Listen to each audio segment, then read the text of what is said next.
Hello everyone, welcome to Pegasus learning academy. Learn to find your path. याद रखिएगा, आपकी जो क्लासेस हैं ये आपके एसएससी जीडी 2023 के लिए प्रारंभ कर दी गई हैं। आज आपकी तीसरी क्लास है। कल हमने जहां आपके हिस्ट्री के क्वेश्चन हम सबसे पहले कर रहे हैं, तो जहां कल हमने छोड़ा था उससे आगे के क्वेश्चंस जो हैं आज हम यहाँ पर करने वाले हैं। तो याद रखिएगा, आपको इसके साथ जुड़ना है, आपको इसे सब्सक्राइब कर लेना है, जिससे कि आपको क्लास का नोटिफिकेशन टाइम टू टाइम मिलता रहे। एक चीज़ और आप सभी को याद रखनी है, वो ये कि हम यहाँ जीएस और हिंदी का पूरा जो कोर्स है इसे हम कंप्लीट कराएंगे। अभी आपका क्वेश्चन बाय क्वेश्चन चल रहा है, कुछ टाइम बाद हम इसमें आपके लिए प्रीवियस ईयर कराने वाले हैं, और फिर आप जो है कुछ टाइम बाद हम यहाँ पर आपके डिस्क्रिप्टिव भी जो है कराएंगे। तो बस आपको जो है करना ये है कि आप इसे सब्सक्राइब कर लीजिए और आपको नोटिफिकेशन टाइम टू टाइम मिलता रहे। चलिए आगे चलते हैं।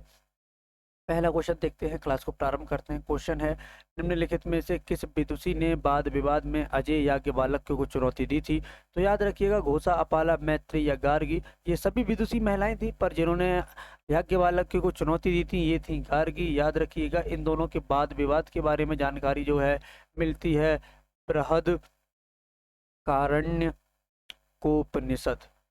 इसमें बृहद कारण्य उपनिषद में जो है इसके बारे में जानकारी मिलती है। याद रखिएगा, ये सबसे बड़ा उपनिषद है। क्या है? सबसे बड़ा उपनिषद ये है, तो ये आपको याद रखना है। साथ में याद रखना है इसे लिखा किसने है, तो इसे लिखा है याज्ञवल्क्य ने। याद रखिएगा, इसी पर एक टीका लिखी गई है। टीका का मतलब होता है व्याख्या, इसकी की गई है मिताक्षरा नाम से, और ये की है विज्ञानेश्वर ने। किसने? याद रखिएगा, विज्ञानेश्वर ने जो है इसे किया है, क्योंकि ये भी आपसे पूछ लेता है मिताक्षरा के लेखक कौन है, तो ये आपको याद रखना है। ठीक, चलिए अगला क्वेश्चन। क्वेश्चन नंबर है आपका 2। वेदांगों के संदर्भ में निम्नलिखित शब्दों में से कौन सा शब्द अनुष्ठान को दर्शाता है? मतलब पूछिए रहा है, वेदांग यानी कि वेदों के अंग जो हैं, जो उनसे संबंधित है, उनमें जो अनुष्ठान होता था इसे किससे दर्शाया? मतलब जो अनुष्ठान शब्द है, अनुष्ठान शब्द की जगह किस शब्द का प्रयोग जो है किया गया है? छंद, व्याकरण, शिक्षा या कल्प? तो याद रखिएगा, ये हो जाएगा आपका कल्प। ठीक है, अगला क्वेश्चन। गौतम बुद्ध का जन्म स्थान किसके द्वारा अंकित किया जाता है? मतलब आपसे पूछ रहा है इन चारों में से कौन सी एक जगह है जिस पर गौतम बुद्ध के जन्म स्थान को अंकित किया गया है? तो याद रखिएगा, इसका सही जवाब हो जाएगा आपका ए, अशोक मौर्य का रुमंदी स्तंभ। याद रखिएगा, इसी में ये अंकित किया गया है कि गौतम बुद्ध का जो जन्म है ये लुम्बिनी में हुआ था, और जो लुम्बिनी है ये आज के नेपाल में है। साथ में आपको याद रखना है, अशोक ने लुम्बिनी वासियों पर जो कर था उसमें भी जो है राहत दी थी। इसके बारे में भी जो है इसमें का जिक्र है, तो ये आपको याद रखना है। याद रखिएगा, मूर्ति पूजा सबसे पहले कुषाण के समय में हुई थी। जो कुषाण में जो कुषाण राजा था जिसका नाम था कनिष्क, उसके समय में ये प्रारंभ हुई थी, पहली शताब्दी के लगभग। तो ये आपको याद रखना है। पहली मूर्ति जो भारत में पूजी गई वो बौद्ध मूर्ति थी, तो ये आपको याद रखना है। कौन सी?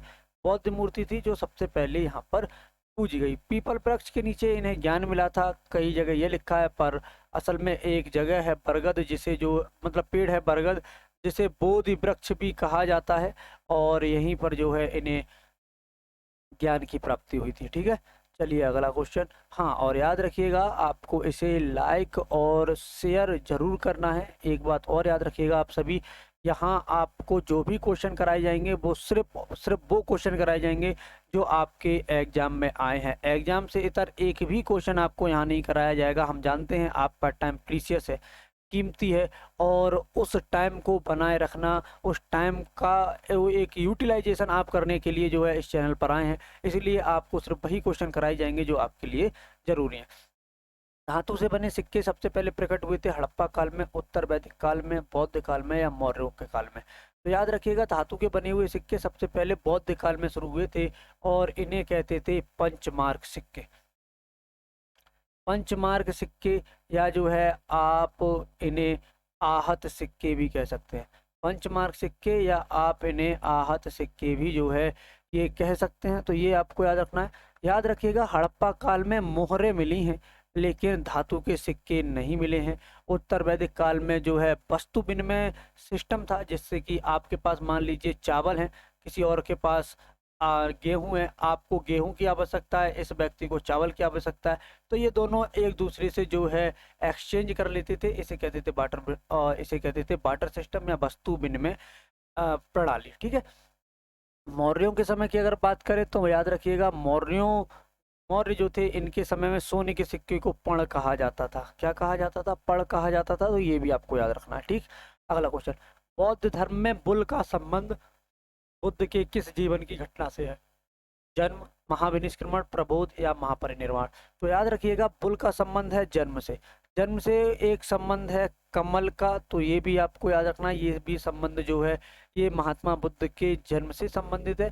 प्रबोध यानी कि ज्ञान की अगर हम बात करें तो ये है आपका बोधि वृक्ष, तो ये आपको याद रखना है बरगद का पेड़। और अगर महापरिनिर्वाण की बात करें तो ये है मृत्यु, और मृत्यु से संबंधित है स्तूप। ये आपको याद रखना है। एक आता है महाचक्र प्रवर्तन। प्रवर्तन यानी कि जब इन्होंने पहला उपदेश दिया था सारनाथ में, और इसे प्रदर्शित करते हैं चक्र से। किसे? इसे प्रदर्शित करते हैं चक्र से, तो ये आपको याद रखना है। अगला क्वेश्चन है आपका 6, जैन साहित्य को क्या कहते हैं? त्रिपिटक, वेद, आर्यसूत्र या अंग? तो याद रखिएगा, जो जैन साहित्य है इन्हें कहा जाता है अंग, तो ये आपको याद रखना है। ठीक है। इसके अलावा आपको याद रखना है त्रिपिटक जो है ये संबंधित हैं आपके बौद्ध धर्म से। किससे? बौद्ध धर्म से ये संबंधित हैं। याद रखिएगा, त्रिपिटक में जो है आपके आता है सुत्त पिटक, विनय पिटक और अभिधम्म पिटक, ये 3 पिटक आते हैं, तो ये आपको याद रखने। आर्यसूत्र और वेद जो है ये ब्राह्मण धर्म से संबंधित हैं, तो ये आपको याद रखना है। ठीक है। चलिए अगला क्वेश्चन देखते हैं, निम्नलिखित मगध के राजवंशों को काल क्रमानुसार लिखिए। नंद, शिशुनाग, मौर्य और हर्यक वंश। तो याद रखिएगा, यहाँ नीचे भी आपके आंसर्स लिखे हुए हैं, हम यहाँ पर ऊपर ही देख लेते हैं कि कौन सा पहले आया था। ये सभी जो है मगध पर शासन इन सभी ने किया था, तो ये आपको याद रखना है। मगध में जिसने मगध साम्राज्य की नींव रखी वो है हर्यक वंश। हर्यक वंश के राजा बिंबिसार के द्वारा, हर्यक वंश का जो राजा था बिंबिसार, उसके द्वारा जो है इसकी नींव रखी गई थी। ये आपको याद रखना है। इसके बाद आया है शिशुनाग वंश, फिर आया है आपका कर्ण वंश, और उसके बाद आया है आपका नंद वंश। नंद वंश का अंतिम राजा था धनानंद, जो कि सिकंदर के समकालीन था, और धनानंद के बाद जो है इसे हराया था चंद्रगुप्त मौर्य ने, और नींव रखी गई है मौर्य साम्राज्य की, मौर्य वंश की। तो ये आपको याद रखना है। ठीक है। चलिए अगला क्वेश्चन देखते हैं। तो ये इसका मतलब ये कहाँ हो गया, ये देख लेते हैं। पहले पहले आया आपका हर्यक, फिर आया आपके शिशुनाग, फिर आया आपके नंद, और फिर आया आपके मौर्य। 4 2 1 3, 4 2 1 3, तो क्या हो जाएगा? सही जवाब हो जाएगा आपका सी। अगला क्वेश्चन, अलेक्जेंडर और पोरस ने लड़ाई लड़ी थी हाइडास्पीस में, राबी में, पानीपत में या तराइन में? अलेक्जेंडर और पोरस की जो लड़ाई है ये हुई है झेलम नदी के किनारे। याद रखिएगा, किसमें? झेलम नदी के किनारे इनकी लड़ाई हुई है। इसे वितिस्ता का युद्ध भी जो है कहा जाता है। यूनानी झेलम को जो है कहते थे हाइडा स्पीस। यूनानी क्या बोलते थे? यूनानी इसे हाइडे स्पीस जो है कहा करते थे। तो ये आपको याद रखना है। याद रखिएगा, तराइन में 2 युद्ध हुए हैं, 1191 1192। तराइन का पहला और दूसरा युद्ध। पहला हुआ है गौरी वर्सेस चौहान, पृथ्वीराज चौहान के बीच, जिसमें पृथ्वीराज चौहान की विजय हुई है। दूसरा भी जो है गौरी वर्सेस चौहान के बीच हुई है, जिसमें गौरी की जो है ये विजय हुई है। ठीक है। पानीपत में 3 युद्ध हुए हैं, लिख लीजिए, बहुत ज़्यादा महत्वपूर्ण है। एक हुआ है 1526 में, और ये हुआ है बाबर और इब्राहिम लोधी। बाबर और इब्राहिम लोधी। अगला हुआ है 1556 में, और ये हुआ है आपका अकबर और हेमू के बीच। अकबर और हेमू के बीच। और रही बात आपके तीसरे की, तो याद रखिएगा ये 1761 में हुआ है, और ये हुआ है मराठों या कहें मराठा वर्सेस अहमद शाह अब्दाली। मराठा वर्सेस अहमद शाह अब्दाली। तो ये आपको याद रखना। ये 3 नाम जरूर याद रखिएगा। ये तीनों जो युद्ध हैं पानीपत के, ये आपको याद रखने हैं। तराइन के युद्ध याद रखने हैं, क्योंकि इन्होंने भारत की दशा बदल दी थी। और हाइडा स्पीस का युद्ध भी आपको जरूर याद रखना है। निम्नलिखित में से किसकी जानकारी अशोक के शिलालेखों से मिलती है? जीवन व्रत, आंतरिक नीति, विदेश नीति, सभी विकल्प सही हैं। आपको बताना है अशोक के शिलालेखों से किसकी जानकारी मिलती है। आपको पता है अशोक का जो साम्राज्य था ये आज के अफगानिस्तान जो ईरान है उससे इसकी सीमा लगती थी, है ना। आपकी अफगानिस्तान इसमें शामिल था, इधर बंगाल इसमें शामिल था, ऊपर कश्मीर इसमें शामिल था और दक्षिण में कर्नाटक तक जो है इसका राज्य था। ये मोटे मोटे तौर पर यहाँ कहें आप प्रॉपर जो एक जगह है वो उसके हिसाब से देख सकते हैं। तो इतने बड़े साम्राज्य को जो है चलाने के लिए, इतने बड़े साम्राज्य को चलाने के लिए या इतने बड़े साम्राज्य में जनता से बात करने के लिए इसके द्वारा अलग अलग जगहों पर स्तंभ लेख खुदवाए गए, शिलालेख खुदवाए गए, जिनसे ये ऐसा लगता था जैसे राजा स्वयं जो है जनता से बात करता है। और इन सब शिलालेखों से पता चलता है इसके जीवन व्रत के बारे में, विदेश नीति के बारे में और आंतरिक नीति के बारे में। इसका मतलब क्या हो जाएगा, इसका अर्थ ये है, इसका जो सही जवाब हो जाएगा ये हो जाएगा आपका सभी विकल्प सही है। ठीक है, जीवन व्रत, विदेश नीति और आंतरिक नीति तीनों के बारे में इससे जानकारी मिलती है। अशोक ने किस बौद्ध साधु से प्रभावित होकर बौद्ध धर्म अपनाया था। तो जैसे कि आप सभी को पता है, आप सभी को याद रखना है, 261 ईसा पूर्व, ये डेट लिख लीजिए, बहुत ज़्यादा जरूरी है।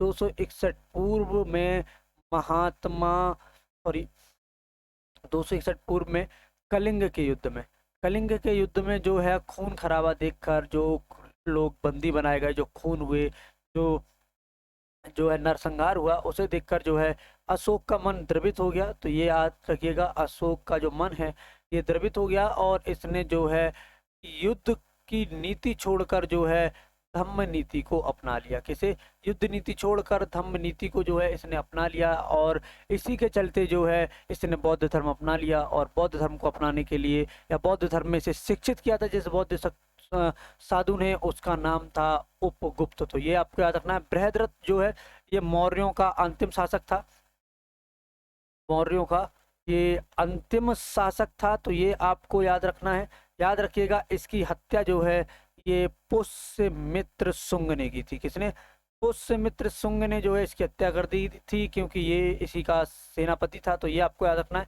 याद रखिएगा इसके लिए पतंजलि ने, किसने, पतंजलि ने इसके लिए 2 बार अश्वमेध यज्ञ कराया है। तो ये आपको याद रखना है। विष्णुगुप्त का एक अन्य नाम कौटिल्य है। तो ये आपको याद रखना है। एक अन्य नाम जो है ये चाणक्य है। तो ये भी आपको याद रखना है। इन्होंने लिखी है, याद रखिएगा, बहुत जो विष्णुगुप्त है इन्होंने लिखी है अर्थशास्त्र। ये आपसे एग्जाम में बहुत पूछता है, अर्थशास्त्र इनके द्वारा लिखी गई है, याद रखिएगा। अर्थशास्त्र की तुलना जो है प्रिंस से की जाती है। ये भी एक बुक है, प्रिंस नाम की बुक है, इससे की जाती है। क्यों इससे की जाती है या किसकी ये बुक है, तो ये जो बुक है ये बुक है मैकियावेली की। किसकी, मैकियावेली की जो है ये बुक है। तो ये आपको याद रखना है। और इसी के चलते जो है चाणक्य को जो है भारत का मैकियावेली कहते हैं। भारत का मैकियावेली जो है इन्हें कहा जाता है। क्यों मैकियावेली कहा जाता है और ऐसा क्या है इस बुक में जो इसकी तुलना कर दी जाती है। तो याद रखिएगा पश्चिम में कहते हैं सबसे चतुर व्यक्ति हुआ था मैकियावेली, और जिसने अपनी पुस्तक प्रिंस लिखी है, जिसमें इसने स्टेट और राजा और उन सब के बारे में लिखा है।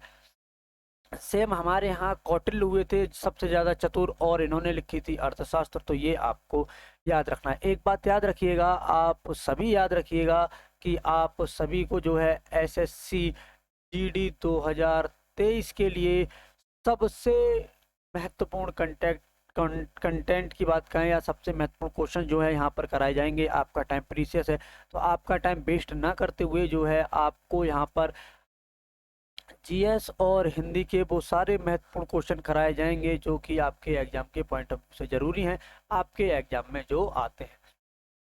बस इसके लिए करना आपको ये है कि आपको इसे सब्सक्राइब कर लेना है, साथ में बेल आइकन का बटन दबाना है, जिससे कि क्लास का नोटिफिकेशन आपको टाइम टू टाइम मिलता रहे। याद रखिएगा ये आपका अपना परिवार है, Pegasus learning academy, learn to find your path. याद रखिएगा अगर क्लास आपको पसंद आई है तो आप इसे लाइक कर दीजिए, आप इसे कमेंट कीजिए, आपको इसे शेयर भी करना है, जिससे कि और भी बच्चे जो हैं वो क्लास के साथ जुड़ें और उन्हें भी इसका लाभ हो जाए, उन्हें भी पता चले कि उनकी जो एसएससी जीडी की क्लासेस हैं ये प्रारंभ हो गई हैं और बेहतर क्लासेस चलाएंगे। आने वाले टाइम में हम आपके लिए प्रीवियस ईयर चलाने वाले हैं, और एक चीज़ और है, आने वाले टाइम में प्रीवियस ईयर के साथ साथ जो है हम यहाँ पर आपको डिस्क्रिप्टिव क्लासेस भी जो हैं चलाने वाले हैं। तो बस आपको थोड़ा सा धैर्य रखना है, हमें सपोर्ट करना है। आपके सपोर्ट की हमें बहुत ज़्यादा ज़रूरत है, तो हमें सपोर्ट कीजिए, इसे शेयर कीजिए, इसे लाइक कीजिए, सब्सक्राइब ज़रूर कर लीजिए। और हाँ, हंसते रहिए, मुस्कुराते रहिए, 4 लोगों के चेहरे पर खुशी लेकर आइए और 4 लोगों के चेहरे पर मुस्कान लाइए। टेंशन बिल्कुल नहीं लेनी है, बड़े प्यार से आपका सिलेबस पूरा हो जाएगा।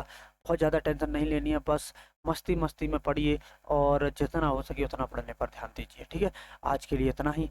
कल फिर मिलते हैं सुबह आपकी 8 बजे वाली क्लास में। तब तक के लिए धन्यवाद।